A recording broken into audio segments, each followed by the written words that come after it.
leave because you knocked him out the game. That shouldn't happen. If you've got players playing to the edge of the whistle and they're making cheap shots at guys, that reflects on you as a football coach. And that's never good. I was shocked at the fact that they paid for first players. Those are the two facts for me. And I think it opens up the line for against the Saints the last couple of years. I'm still in the Saints. You know, obviously lawsuits are something that nobody really wants to talk about here, especially from the front office of the NFL. If you go on the field, the Saints under Greg Williams used 5 more pass rushers more than any other team over the past 3 seasons, doing so nearly of half the opponent's dropbacks. In the last season before Williams arrived, the Saints had 5 more just 25% of the time. So clearly his coaching philosophy is all in, let's get to the quarterback. So what are the people in New Orleans saying about the team that they've loved so much and has brought so much to them since Sean Payton and Drew Brees arrived in 2006? Take a listen. To me, it's way going on the court. I'm not going to downplay it. It's wrong, I guess, for everybody. It's like a speed ticket. Everybody speeds. You know you're going to get it eventually. Everybody does. You know, I mean, we might as well bring out play flag football the way the commissioner's got it going to me. I mean, it's getting a little ridiculous. I'm not going to point fingers and say the Saints are the only team that does this. We need to be disciplined, you know, but I just feel it's a little crazy. Look, it's a great hit. And why aren't the officials more on top of it? There was much to blame in. I'm not just saying it's a game. You see late hit, and you see bad hit, not known, and it's not being called. Or someone out there was when you said that, hey, why would we feel that 49ers and Packers had a bounty out on our guy, on Drew Brees? Right. And, you know, that kind of hit home there. Well, you know,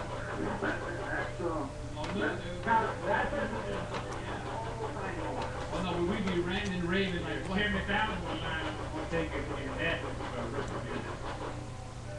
Joined now on NFL Live by Mike Detillier from SaintsReporter.com and WWL Radio in New Orleans. Mike, how is all this fallout playing in New Orleans right now? Not well at all, Trey. It's been the most turbulent 72 hours, you know, and the Sean Payton, Mickey Loomis era here in New Orleans. We all thought we were going to be covering a possible Drew Brees signing over the weekend, and all of a sudden this turns into the Bountygate situation. Hasn't turned well, and for a lot of locals, you got to remember the backdrop of this team. 21 years it went, no winning season, no playoffs. Finally, get a little bit of football nirvana and a little bit of good luck, and all of a sudden these sort of things happen. Yeah, I mean, you need to put this in some sort of perspective here. We're talking, as you said, about a franchise in New Orleans that was sort of bereft of any sort of luck or opportunity. They had one playoff win in franchise history before Sean Payton and Drew Brees got there in 2006. How hard is it for them to fathom what might have gone on? It's difficult because I think there's a little bit of a culture deal between, you know, down south and tough, hard-nosed football and playing the game at a certain level. And then you hear certain players kind of admit, hey, this has been going on for a certain amount of time.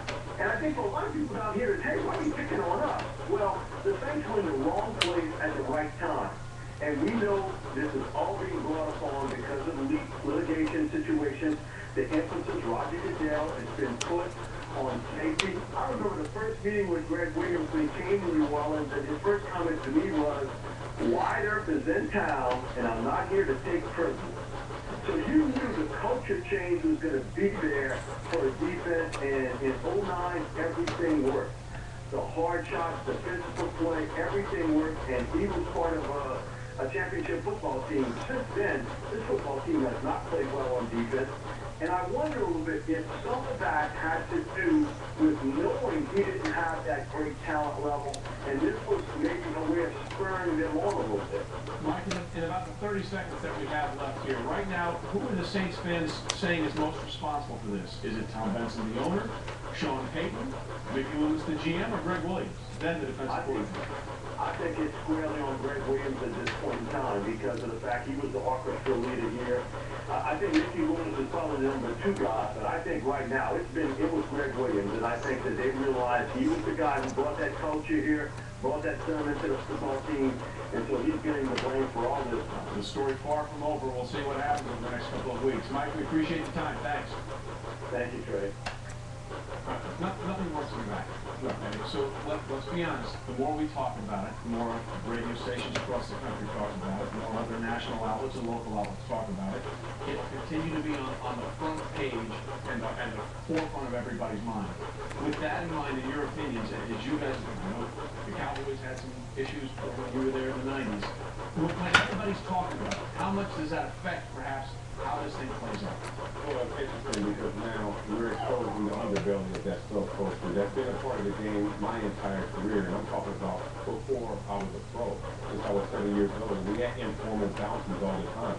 You know, $50 when you're in the college level or the pro level as a youngster to go out there and knock somebody out. It was always around, and now it's getting exposed as something that it's not. We're not calling the same as a cookie jar. Yeah. We've all taken a cookie from there, right. but we didn't take that many cookies, and we didn't stand in front of them with that bravado to say, okay, I was warned not to, and still is. Yeah, I think it proves a lot. You know, again, you can kind of go back to Greg Williams as far as, you've been warned about this, and you continuously do it, and doing it to the extent of what they were doing. I mean, if you're talking about, hey, listen, we're going to go after one guy, whether it be I'm throwing names out there, Peyton Manning or Eli Manning or whoever, we're going to go after one guy and take him out of the game.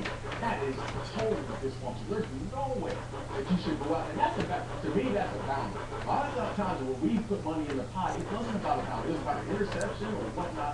That's just a side of it. If they're talking about going after one guy and ending his career, there's no rule. Yeah, I mean, I'm talking about when I was like in college and guys were having informal things, and it was when I was a youngster in the league. I mean, a rookie trying to make my way in the special team. $50 talking about why. None of this stuff. Before, when you're a youngster, you're just going out there and trying to play the game and play hard. And the word bounty, I think it's just masking the issue. It's not really what we're talking about. Right, just so we're clear, you're not talking about your school paying. No, no. Just wanted to make sure we cleared that. That's not the road you're trying to go down right now. I mean, you mentioned Peyton Manning. Obviously, he's from New Orleans, and he's a big part of what this week is going to be like. And by Thursday at 4, the Colts got to pick up the remaining 4 years of that contract, which includes $28 million, or they can let him go. Manning continued to rehab the neck injury that cost him all of 2011 and is making progress. So what is the very latest? Bob Holtzman has more for me. This may come as quite a surprise. Here's the sports section of the Indianapolis Star. 2 days before the Colts must decide whether to pick up the option of the remaining 4 years of Peyton Manning's contract, including a $28 million bonus, or allow Manning to become an unrestricted free agent. And in the paper, there is not a single mention of Manning. Ever since the Colts quarterback and team owner Jim Irsay issued a joint statement in late January pledging to work together on any future challenges, there has been very little said by either. What we do know is it's unlikely an announcement will come on Tuesday. Irsay is in full